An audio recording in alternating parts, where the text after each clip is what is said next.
বন্ধুরা আমরা এখন চলে এসেছি ভাটরা বিলে। আর ভাটরা বিলে দেখতে পাচ্ছ চারিদিকের এখন দৃশ্যটা এখন শুধু সবুজ আর সবুজ। আর এখানে আমাদের কিছু বন্ধু এসছে, ওখানে আছে, এরা সব ফটো তুলতে এসছে। তো আমরা এখন চলে এসেছি ভাটরা বিলে। আর ভাটরা বিলটাকে দেখে তো মনে হচ্ছে না যে এটা হচ্ছে ভাটরা বিল।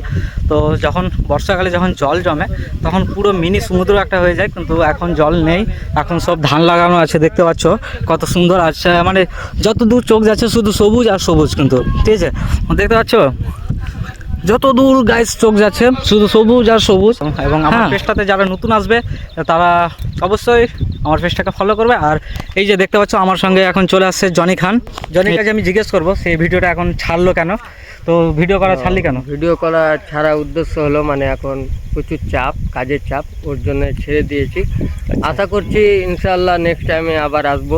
আচ্ছা আচ্ছা, যাক সাপোর্ট করতে থাকবে। ভালো লাগলো জনির কথা শুনে। জনি এখন কাজের চাপের জন্য ভিডিও করা হচ্ছে না, তো শিগগিরই সোশ্যাল মিডিয়ায় আবার কামব্যাক হবে জনি। তো এই বলে আমার এই ভিডিওটা আমি শেষ করলাম। তোমাদের সঙ্গে আমি আবার দেখা করবো আমার নেক্সট লাগবে। So bye bye.